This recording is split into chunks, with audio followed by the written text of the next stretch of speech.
Hey everybody, it's the Walker. So what are we doing today? Well, let's talk about the hacking knife for camping, preps, and bushcraft. This is my first time out with it, so I really don't know what to expect. Just in case you're wondering why I'm wearing this hat, well, their shelter's designed so I can't see it. But I want them to see me. It's just a consideration, a little safety precaution I do this time of year. All right, let's keep going. I'm a big proponent of battening, batoning, whatever you want to call it, especially under a tarp, in the teepee, places like that where you don't have room to swing an axe, you know. And you could use an axe or hatchet to baton with as well, but I usually have a knife, like, you know, right at hand, basically. And it seems to work out really well, at least for me. But it's not for everybody.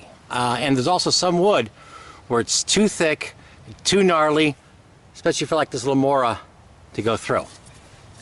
So I was checking around online and I ran into this tool. And this is a hacking knife. And this one is made in England. Look how thick that thing is. It looked pretty cool. So let me show you exactly what we're dealing with here. So here's the tool. It's kind of cool seeing stuff made from England for once, you know. That's kind of neat. Now, according to the specs, this is roughly 4.5-inch blade. As I said before, it's crazy thick compared to you know, my Mora number 2. You know, it's made from single drop forged carbon steel, hand ground edge, which I was very easily, I gotta be careful because it's crazy sharp. That is shaving.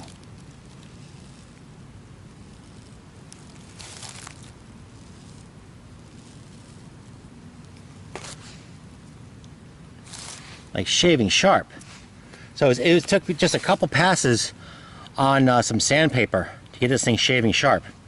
That was from the factory, so that's pretty cool. According to it, it's also designed to be struck with a hammer, which is something I would never, ever do with a knife. We'll be testing that out.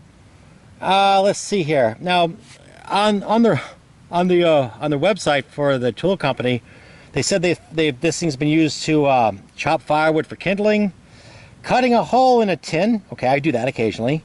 Also do the kindling thing. Hacking through a car in the Australian outback. Well, you know, I guess maybe that's a Commonwealth type issue. We're not in the outback. We're not going to be hacking through a car. But I bet you this is going to work really good. To baton wood. I bet you it's going to be excellent for it. But we're going to test this out because this is, of course, our initial use.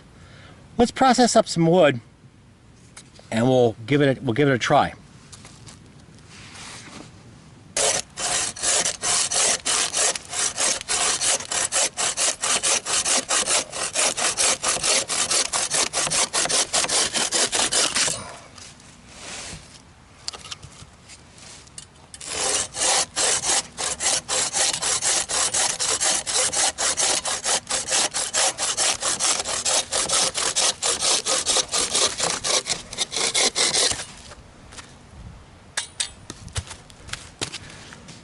We are making progress.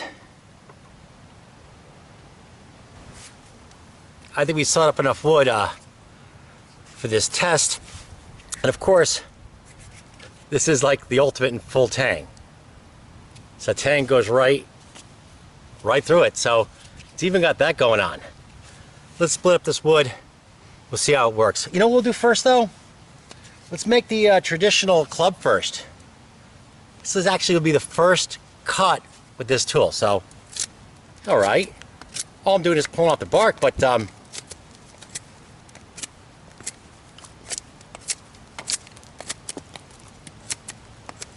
seems to be doing a good job.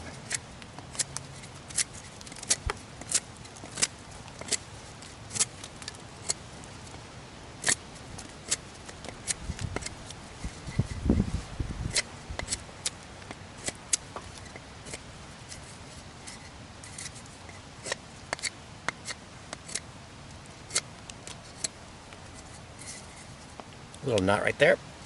Oh, popped it right off. Gives the club a little more grip. I don't always do this, but you know, we got the extra time, nothing else is going on. Gives it a little more grippy grip. There's the bark always tends to absorb more moisture, so it's worth a minute or so, I think. But it is just a stick after all, so I don't always do it. How'd that compare to like the Mora?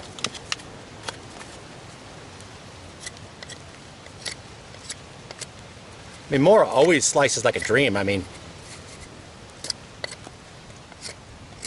obviously it's better, but this is acceptable. It's not bad at all. While we're working stuff, let's find a little piece here. Here's a gnarly little piece. Whoa, whoa.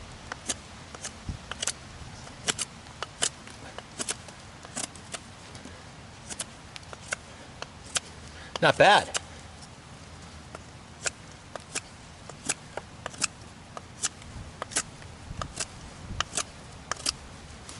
So it didn't do that horrible job of as a carver. I mean, it's no more number 2. But you know, it's actually not bad. It's not bad at all. Now I gotta do the test to make sure. Come Dracula! Oh yeah, look at that. That was a vampire. Gonna turn to dust. We'll put this aside. I wonder if I brought the silver bullets. Now some wood, stuff like this size, I do with my Mora. I could probably do this, but you know, I'd rather use a larger knife, personally. But if somebody uses a Mora for that, that's cool too. So this is the first split ever with this tool. So let's there we go. It's a nice thick piece of wood. Let's see how this goes.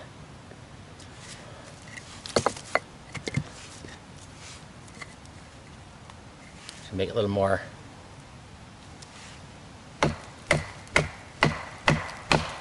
Wow, that's tough wood. Oh yeah. Hey, all right. Man, look at that though. That is like, this is rock. That's fingernail breaking maple.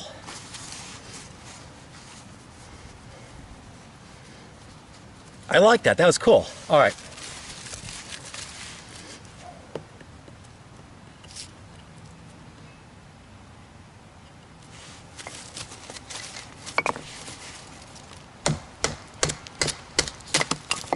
Good, nice.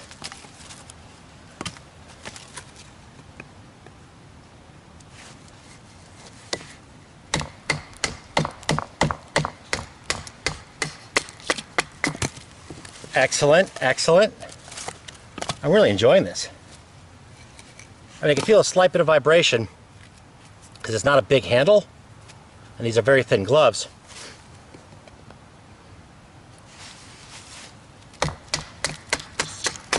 Oh, it's great.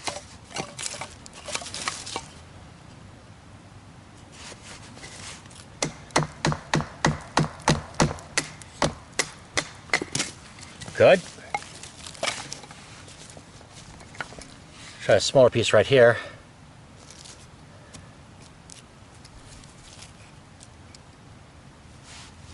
Always keep aware. Hands, don't hold, don't hit. Check, make sure everything's free and clear. Nice. Very nice.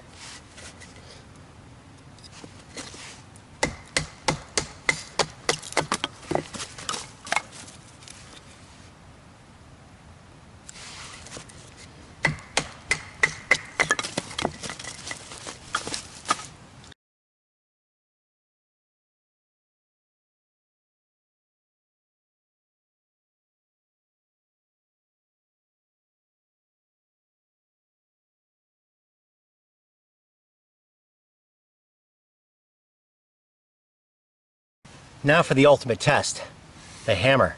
This is something I wouldn't even think of doing in 1,000 years with a regular knife. No way, no chance. But they claim this is made to be struck by a hammer. So, first time ever, your guess is as good as mine how this is going to end. I have no clue. I'm just cringing thinking about it.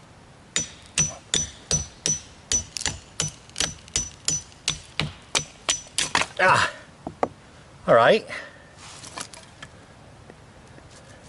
That was weird. It felt really weird, but I did it.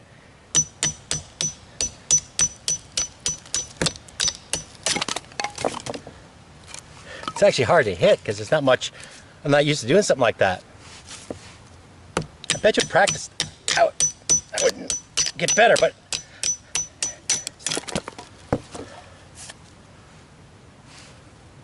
it's looking pretty good. I mean,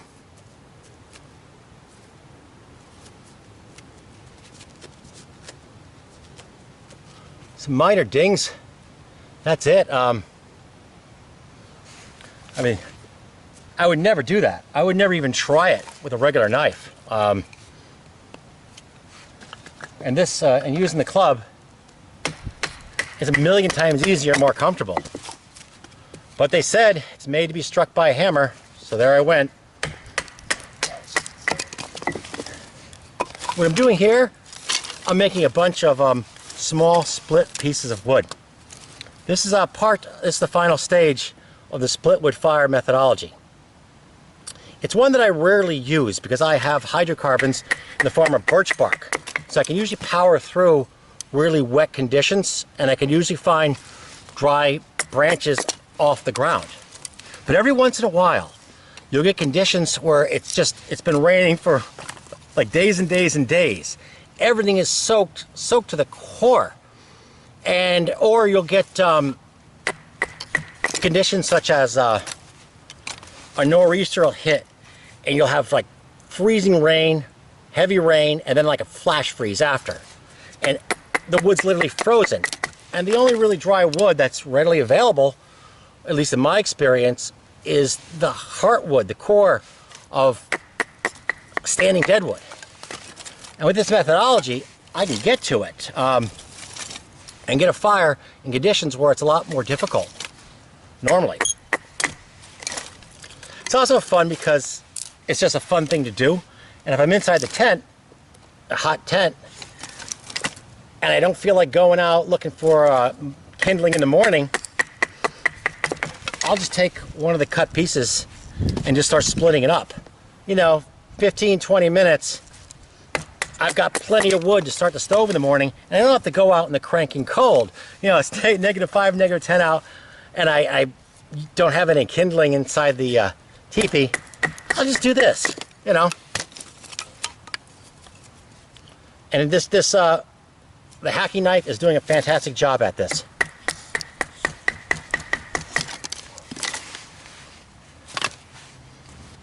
After all that banging, let's see how it cuts jute. We gotta make a fire. Oh, that's perfect. Perfect. It's cutting like a razor blade.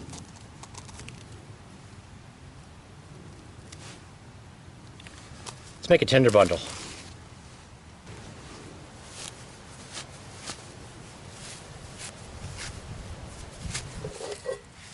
Some weeks ago, we charred this cattail with materials found in this local area. We used chaga, found locally, to ignite the fire with carbon steel.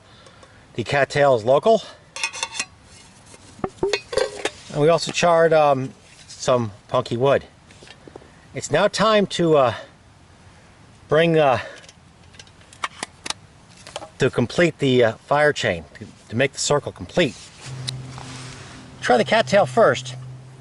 We're using a traditional flint and steel striker. We try the Mora next.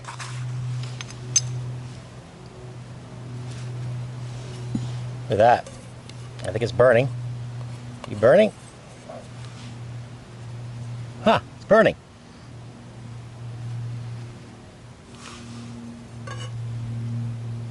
It's going. Let's put it in this pile. There we are. Whoop.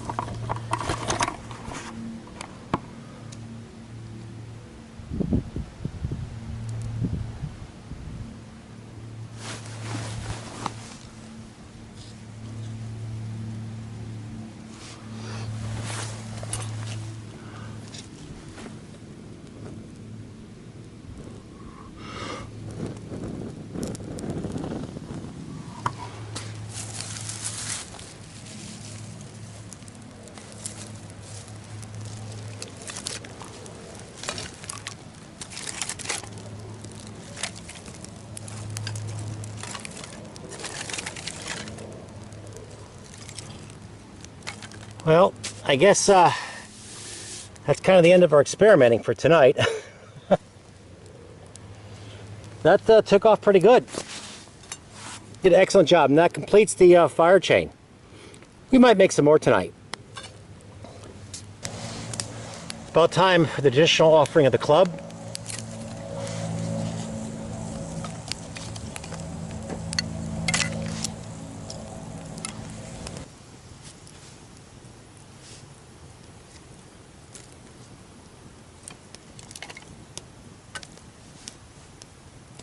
There's something really like civilized about having like a small scout fire, hanging light, a roof. It totally changes the whole scene. You know, it's real nice.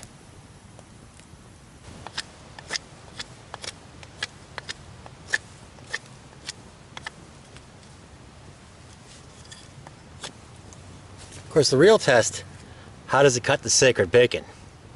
This will be the first actual bacon cut this thing ever does. You know, that's not bad. That's not bad at all.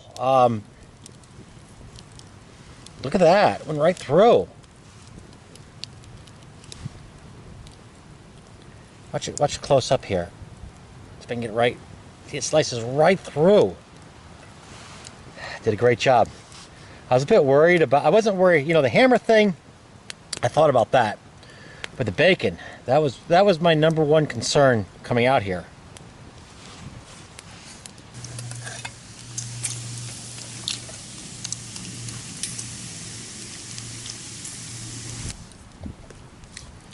I think this is a great tool.